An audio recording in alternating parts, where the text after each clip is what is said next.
동양철학 에세이, 명가, 상식을 부순 사람들, 사물을 보는 방법 10가지, 영물 14. 장자 천하편에는 해시가 말한 10가지 명제가 나옵니다.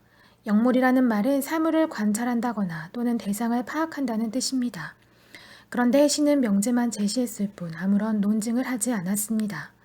따라서 후대의 많은 학자들이 자기 나름대로 해설을 붙이기도 했습니다.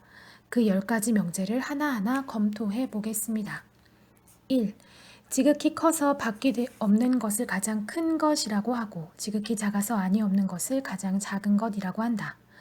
이 명제는 가장 크다는 것과 가장 작다는 것이 무엇인지를 밝히는 형식 명제입니다. 장자 추수편에는 항상 자기가 이 세상에서 가장 크다고 자부하던 황하의 물귀신이 황하가 홍수로 넘치는 바람에 바다로 떠밀려 내려가서 바다의 신을 만나는 얘기가 나옵니다. 처음으로 자기보다 큰 것을 만나서 놀라는 황하의 신에게 바다의 신은 자기도 천지와 비교하면 커다란 창고에 들어있는 곡식 한 톨에 지나지 않는다고 말합니다. 사람들은 언제나 자기 경험의 범주에만 머물러 있기 쉽습니다.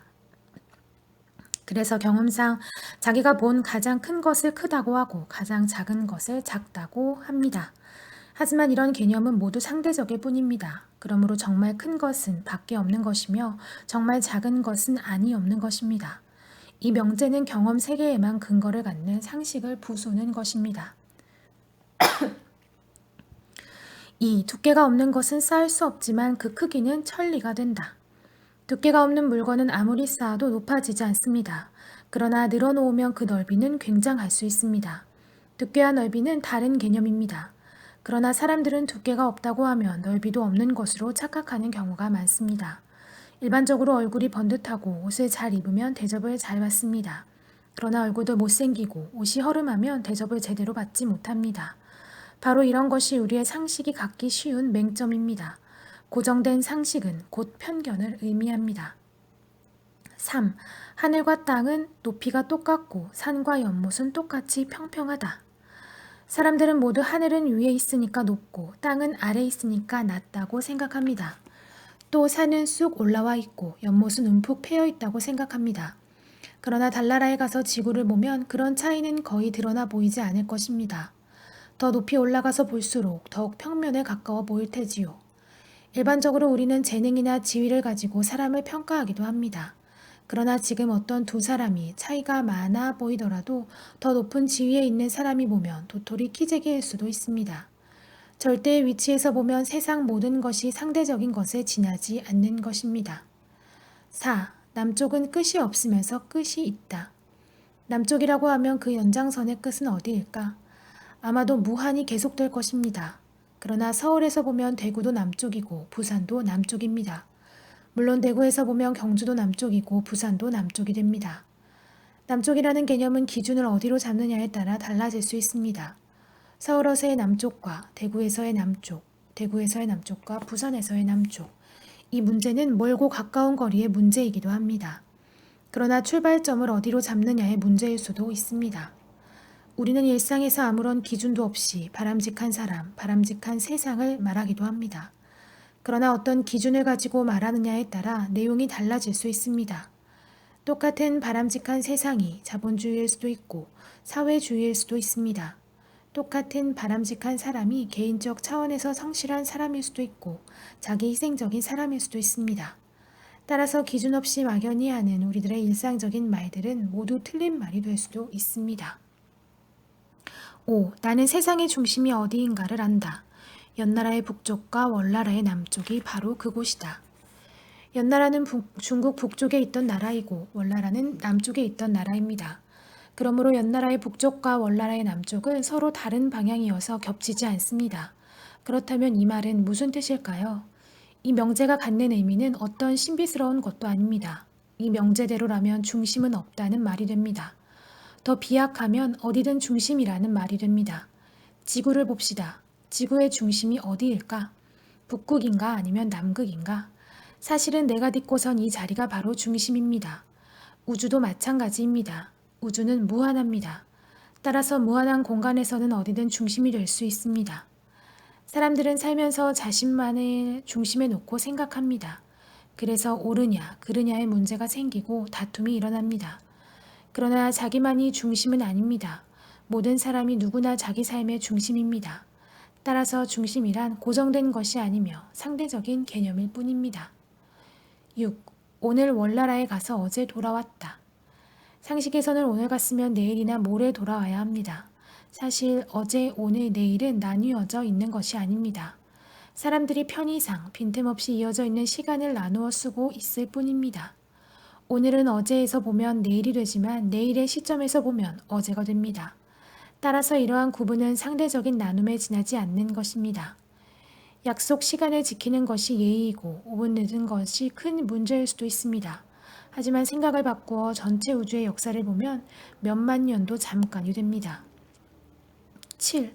해가 막 하늘 가운데 뜬 상태는 막 지는 상태이며 어떤 존재가 막 태어났다는 것은 막 죽어가는 것이다. 상대성 원리에서 중요한 지위를 차지하는 것이 관찰자의 위치입니다.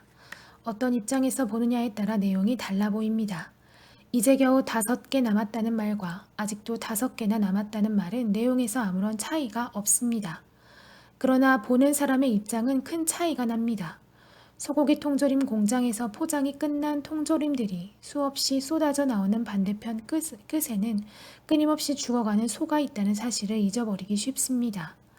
해시의 논리는 사회의 또 다른 모순을 잊어버리고 한 면만을 보고 사는 사람들에 대한 비판인 셈입니다. 8. 많이 같은 것과 조금 같은 것은 다르다. 이것을 조금 같거나 조금 다른 것이라고 한다. 만물은 어떤 점에서는 완전히 같지만 또 어떤 점에서는 완전히 다르다. 이것을 크게 같거나 크게 다른 것이라고 한다. 같다와 다르다는 동전의 양면인 셈입니다. 무엇을 기준으로 하느냐에 따라 같아지기도 하고 달라지기도 합니다. 사람이나 동물이나 돌멩이까지도 존재한다는 점에서 보면 다 같습니다. 그러나 돌멩이들조차도 같은 돌멩이는 하나도 없습니다. 전체를 강조하면 개인은 아무 의미가 없습니다. 반대로 개인을 강조하면 개인을 침해하는 전체는 부정되어야 합니다. 사실은 이런 문제가 모두 관념에 불과합니다. 현실은 언제나 가변적이어야 합니다. 전체를 강조할 때도 있고 개인을 강조할 때도 있습니다.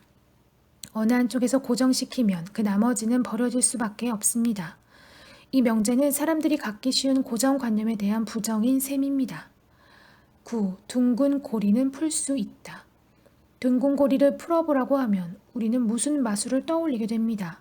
왜냐하면 그 고리를 자른다거나 부수는 것은 푸는 것이 아니라고 생각하기 때문입니다. 사실 둥근 고리 그 자체는 현실에 놓여 있더라도 그에 앞서 부수면 안 된다는 머릿속에 고정된 생각이 현실을 지배하고 있습니다. 나무를 쪼개서 책상을 만드는 일을 생각해 봅시다. 나무에서 보면 부수는 것이지만 책상에서 보면 만들어내는 것입니다. 부순다와 만든다, 푼다와 이어져 있다는 것은 상대적일 뿐입니다. 고정관념은 언제나 현실을 왜곡하거나 억누르는 수단이 될 수 있습니다. 30m 높이의 장대를 밟고 올라서서 안 떨어지려고 애쓰지 말고 앞으로 한 걸음 내디드라는 불교의 명제는 바로 발상의 전환을 말하는 것입니다. 상식의 틀을 부수는 발상의 전환이 이 명제의 목적입니다. 10. 만물을 사랑하라. 온 세상이 한 몸이다. 이 명제는 앞에서 본 명제들의 결론인 셈입니다. 1번부터 5번까지의 명제는 공간 개념의 명제들이며 6번과 7번은 시간 개념의 명제들입니다. 그리고 8번과 9번은 현상계의 존재들과 고정관념에 관한 명제입니다. 해시는 이 명제들을 통해 존재든 관념이든 모든 것은 상대적일 뿐이라고 했습니다. 따라서 차별성은 부정되어야 합니다. 이러한 지향과 통일을 거쳐 만물이 하나라는 결론을 내린 것입니다. 어떻게 보면 해시의 10가지 명제가 서양의 논리적 명제들과 같아 보입니다. 그러나 해시의 결론은 정치적입니다. 해시는 당시의 혼란을 바로잡기 위해 사람들의 상식을 부수려고 했던 것입니다.